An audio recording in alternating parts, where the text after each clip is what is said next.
All right, thank you very much. Thank you very much for the invitation. And thank you for reading the title for me. It was a really big mouthful. I was a bit afraid of that one. Very descriptive. So what we're going to do today really is look at iron oxides from the Cloncurry area and some carbonates from the Lady Annie deposits. But before we move too much forward, I just want to acknowledge all our sponsors in there, Geological Survey of Queensland, through the Strategic Resource Exploration Program for funding the project, CSIRO from giving us access to their samples from uncovered Cloncurry, the Codes Analytical staff that was really helpful helping us getting the analysis done, and of course the companies we've been working on closely with Chinova Resources and Mount Isa Mines that were able to provide samples that we'll be able to talk during this presentation. So the North Queensland Mineral Geochemistry project is through the Strategic Resource Exploration Program, like Airline talked at the beginning. And basically for us, we're part of this little, if I move it to the other screen here, there we go, that very thing that you can't probably read. But it's part of this geochemistry vectoring project. And really for us, there's three main things we want to do. Number one is we want to get deposit fingerprints, meaning that we're going to look at trace elements.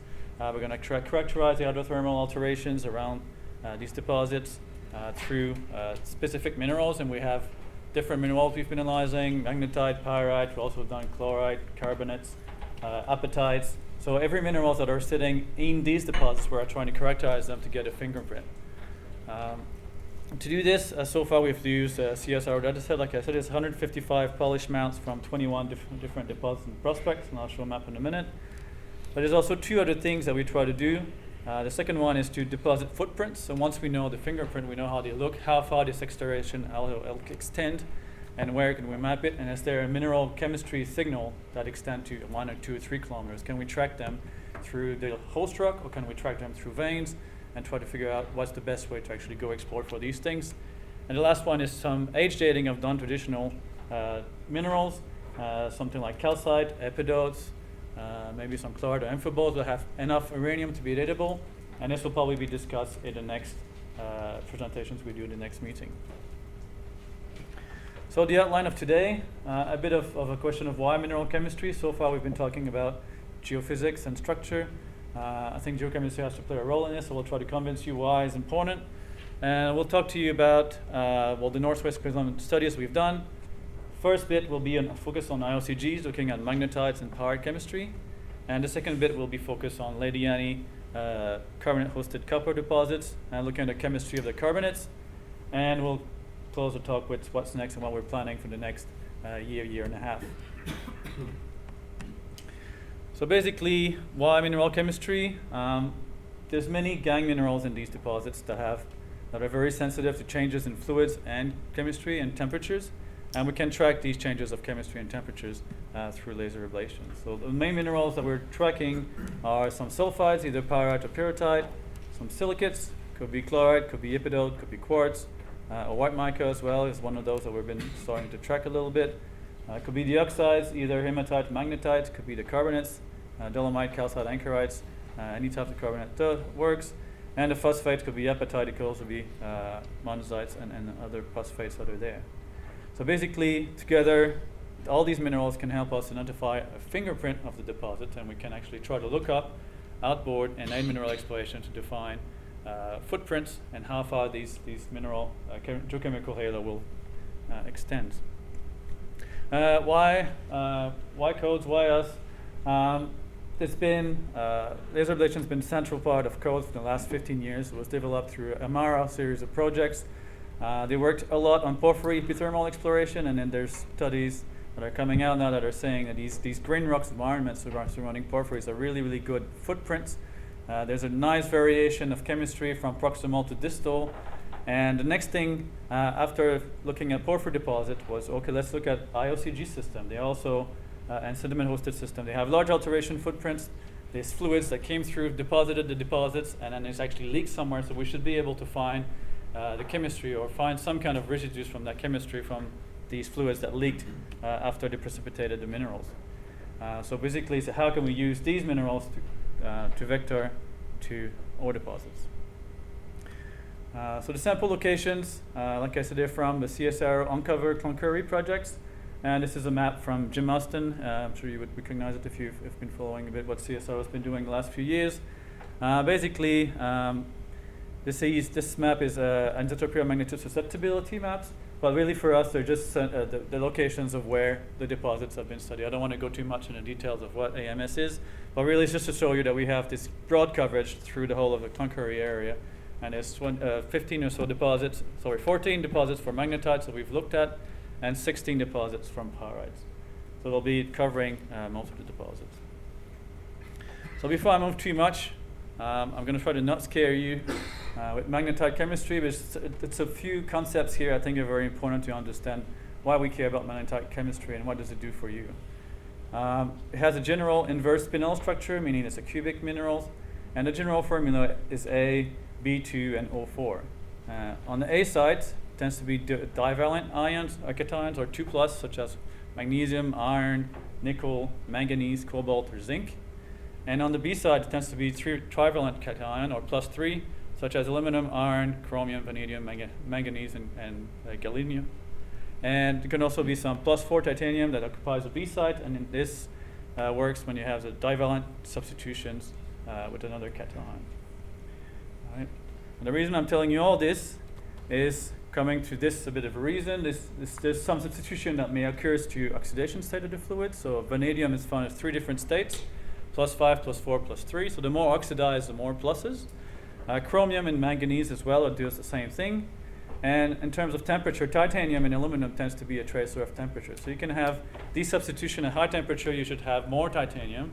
If it's a high temperature, highly oxidized fluids, you would tend to have vanadium +5. But in the structure of the magnetite, if I can find the screens here, vanadium +5 here doesn't really incorporate in that structure. So if you have a high temperature, you should have high titanium, but not so much vanadium. If it's a bit more reduced, high temperature, you should be able to get a high titanium and a high vanadium. So it's these elements, you can start tracking a bit of the redox conditions of where and how these deposits form. All right, so a bit of the status of what this is. If you go do a literature search about magnetite chemistry, you can come up across these two main diagrams. One is tracking aluminum versus manganese on the y-axis, and titanium plus vanadium on the x-axis. And really, these fields have been established. People have been going all over the world, getting magnetites from all these different types of deposits, and establishing empirical boundaries between them. So if you're looking for IOCGs, most magnetite samples to be fitting in that box. There's also another diagram that's been developed with nickel, chromium, and manganese, and titanium plus vanadium in the base as well, the same axis as these ones. And if you're looking for IOCGs, you should be looking for that little box that is sitting right here. So this is a bit of things. You can go around the world and find these things, which is good, except that if you plot all the Cloncurry area, this is the same diagram, straight from IOGS, you can do these bits. Same axis here versus there, and the IOCG box is here. And in terms of legends, all the different colors are from different deposits we got. The symbols that are open are from mineralized zones. The symbols that are filled are from either proximal or distal, but probably more distal than proximal.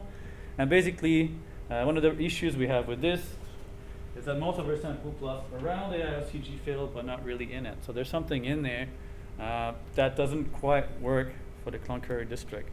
So that implies that there's some, the magnetite in the eastern sections has diverse origins. It might be lithology controlled, but there's a lot more happening than just going on and using this diagram that's been published and using it. What we can argue is there's a potential to fingerprint high temperature of magnetite forming in formal oxidized fluids in alteration assemblages. And I'll talk about this a bit later on. Another diagram here was developed in 2010 looking at harness scenery. And basically what you had here is manganese versus vanadium. So two proxies that are looking at oxidations of the fluids for this. And then higher manganese, higher vanadium fluids or samples of magnetites here in dark color. The one that's mineralized, the one with the open symbols here were not mineralized. And there was a change between high manganese, high vanadium, to low manganese, to low vanadium, or to lower manganese to form between mineralized and barren. They've done the same thing as well for manganese versus titanium, so oxidation on the x-axis versus y-axis versus temperature on the y-axis, if you want to be that way. And basically, there was a trend where these high manganese or more oxidized were here, and these were mineralized versus these ones with lower manganese were not mineralized. When we plot the same things for the data set that we have from the Cloncurry district, we see that the mineralized samples here works fairly well in this bunch, and this bunch is the same scale over the two different plots here. But we also find mineralized samples sitting in the zones where there should be some barren magnetite. So there's something else as well that works mostly for this diagram, but there's still some areas where there's still discrepancy, and we need to work on these a little better. Another plot that seems to be working fairly well for us is just blank titanium versus vanadium, so you can kind of track oxidation state versus temperature. And it looks like for us, most of this mineralized area in the Cloncurry belt fits into this high titanium, high temperature, and high vanadium, so not that oxidized, so a bit more reduced. And in the field you will not precipitate hematite, you precipitate magnetite, and there's a tail that goes that way towards lower temperature and potentially lower vanadium, which is more oxidized fluids that are forming these systems here. But overall, we need a bit more work to fully understand what's going on. That's where we're at the moment. We analyze all these things, we have all these trends, and we're starting to be a bit confused because they don't really fit what's been described in the literature. So we need to do more things. The good thing about this is we have more than just one minerals, we have several minerals, and if we move on to the second minerals I'm going to be talking about, is the pyrite chemistry of these minerals. And basically, there's a diagram here that was developed by Russ Lodge et al. In 2014, looking at pyrites from all over the world, from sedimentary pyrite, from porphyry deposits, from IOCG. So it's a bit of a similar exercise as the discrimination diagram I showed you with the magnetites. And they found out that most of the IOCGs or copper-rich VMS or porphyry copper deposit fits in the high cobalt box. And if you have pyrites that are rich in nickel, tends to be more rich in gold, MVT, or lead zinc type things.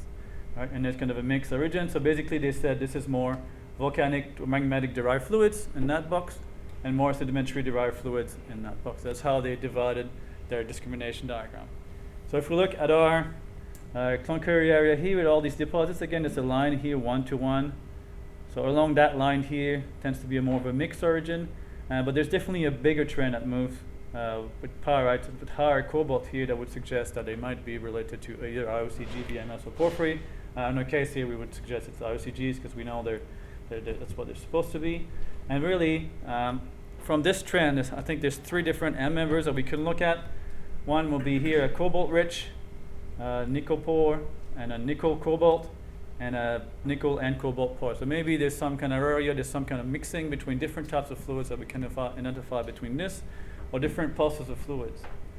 And when you start doing this, looking at these different trends, you can go back to the samples and say, okay, let's do some laser ablation maps. So you kind of raster a whole grain of pyrite and see how the chemistry varies at a 10 micron scales. So basically we have here a laser mount sample, it's around 2 centimeters across, and we have this little bit here that we've done a laser mount here. And I'm showing you the cobalt, nickel, selenium, arsenic, and gold in these systems. And basically what you see is the core of these pyrites. The redder the color, the warmer the colors, the more cobalt there is. Towards the blue is less and less cobalt, or less and less of that element.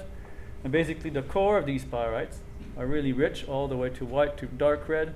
And the core of this are nickel poor. So you have this original burst of high temperature, high cobalt, and then it moves on to that zone here, which is nickel rich and cobalt rich, and it's moving toward to more nickel poor in here, and potentially stay a bit cobalt high here. But what you can see, there's different pulses of different fluid. It's just not one event that forms the whole pyrite. There's a bit of core that's nickel poor, cobalt rich, and then the rim of that is nickel rich, cobalt more or less rich, but very similar, and it moves to nickel poor again. In terms, if I just move that one, if I shoot that diagram again, maybe you're going from the core of the pyrite and then moving along that line here. So maybe you have a magmatic fluids coming in, really hot, maybe starting to mix with something that may be a mixed origin, or there might be some kind of sedimentary fluids coming in there. There's definitely more work to do to confirm that, but just from the pyrite chemistry, this is like alternation and pulses of different type of fluids that would form these things. The other thing that's interesting with this is the arsenic in these systems cut across the pyrite grains, and the gold seems to be doing the same. So the gold is not actually not hosted in a pyrite. It's a late event that's cutting pyrite through fractures. So there's very late gold that's happening in the system. All right, so just to summarize these two, I'm going to move up to the carbonate sections from Lady Annie, but really what we have at the moment, what we're thinking is a current magnetite discrimination diagram does not work accurately to discriminate pyrite or magnetite in the Cloncurry area.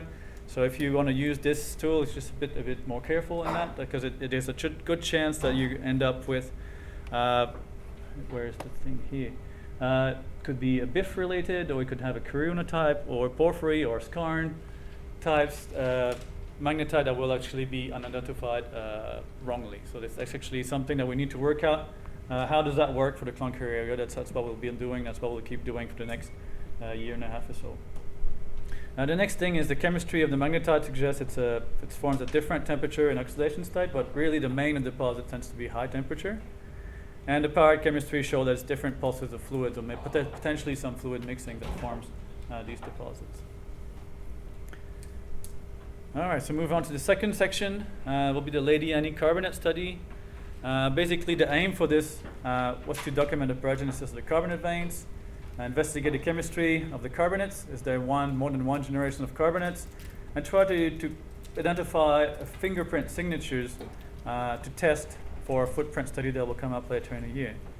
And the methodology that we've used is we've used the X-ray model analysis, or XMOD, at the University of Tasmania, and it produces these great maps. So basically it's very similar. It's SEM that goes every 10 or 50 microns and get a EDS spectrum. And basically you can get mineral compositions of each point. So every 20 or 20, 30 microns across, depending on what the scale you meant, you can get an identification of what mineral this is, and that's what this is giving you in this figure here. So all the blues are carbonates, the orange is chalcopyrite, and the yellows are pyrite, and all the grays are quartz, and the little pink here are K-feldspar, so that would be your calc-silicate, carbonaceous schist with carbonate veins with some silicates in it. And basically once we have this map, combined with the BSE image here that we have, we can actually target these specific zones to laser ablation and actually get the chemistry of these different zones, so we can move forward with that. So the results here, if you look at this backscattered image here, there's lots of very oscillatory growth carbonates. Their carbonates here are all zoned, so there'll be samples from here. So we're looking at carbonate veins here, and basically what you have here is a core that's rich in iron, with surrounded by core that are lower in iron, and these bits here are higher in carbonate and magnesium. So there's a shift or oscillation between fluids that are a bit more calcium, magnesium rich versus a fluids that might be a bit more iron rich. And this is just very early phase that forms these things. So if we move up to this section just here in the sample, focusing, this is chalcopyrite in this area here, to a zoom in of that. And basically you get the scale here, 2 millimeters. You have chalcopyrite that's overprinting earlier pyrite, filling in fractures and replacing pyrite. And if you tweak the color of the BSE image, what you can see here is this kind of zonation or oscillatory carbonate that's coming in, and there's little veins of chalcopyrite going through, and from there, when the chalcopyrite ceases, there's still a continuation of carbonate that's destructive and cutting through the other earlier formed carbonates. So really what you can see from these things is there's actually two phases of early carbonate. One is calcium magnesium rich, one is iron rich, and then there's pyrite as overprinting is, and then pyrite's being overprinted by chalcopyrite, and a third phase of carbonates. That's more or less what it is. The last thing I wanted to look at as well is when is the silicification coming in these systems? Is it early or is it late? And from that mineral map image here, you get again is this chalcopyrite. The blue is the carbonates again. And basically all the gray here is the quartz. So it looks like the silicification is early, that's cross-cut and brecciated by these carbonate veins, and later on there's chalcopyrite coming through. So to move on to the chemistry part of this, if we target again these different zones, we have a plot here of iron versus carbonate. It could be plus magnesium as well. It'll be the very similar results. But there is an early phase of dark blue here that's calcium magnesium rich, like I said, the same as the, and then as you move forward, these mineralized fluids or the carbonate in red here and the blue, which is the second phase on this oscillatory phase, tend to be more anchorite or more magnesium or iron dolomite rich. If you look at the manganese content for them, the pre-mineralization carbonate defines a really nice lines here, and the synth-mineralization carbonate deviates from that line and becomes more progressively manganese rich. So in this system you have some enrichments in manganese. You can do the same thing from different stuff. What's interesting here is the zinc content within these carbonates. All these red dots here are higher than the other two phases.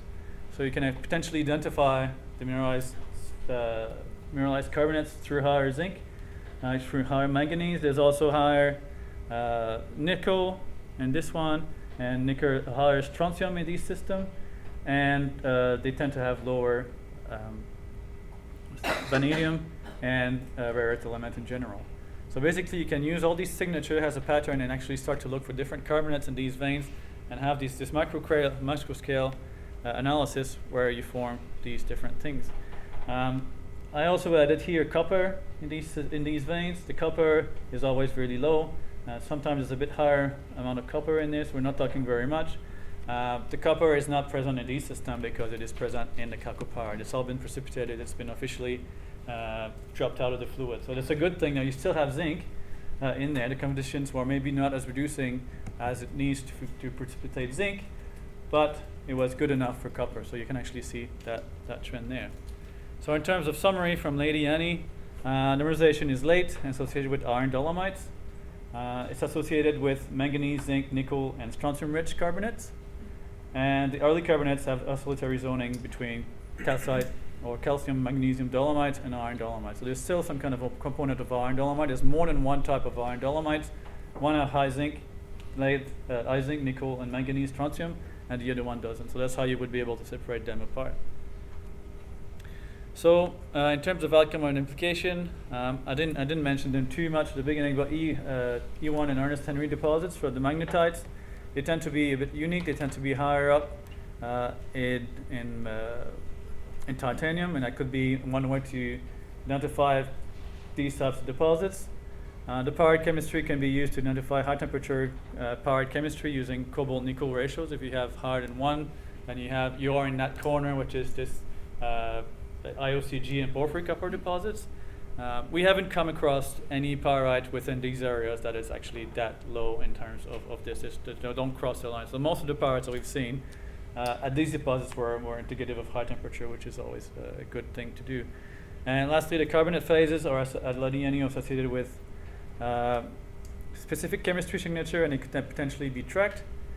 And the next year or so, the next year and a half, will be focused on moving on from fingerprint study to footprint studies. We'll be looking at, we've been looking at Ernest Henry, Swan, Stara, and Lady Annie. So it'll be the 4 main sites that will actually look at footprint studies. And we also have a new PhD project that started early last week. That Max sitting in the background is his first time at Mount Isa, so hopefully he'll be enjoying this. We'll be looking at the Stara lines, determining the fingerprint and the footprint associated with all of the ore bodies. So we're trying to get the transect across the whole line and see how this footprint or fingerprints evolves and how big could be the footprints around this. And that's it. Thank you.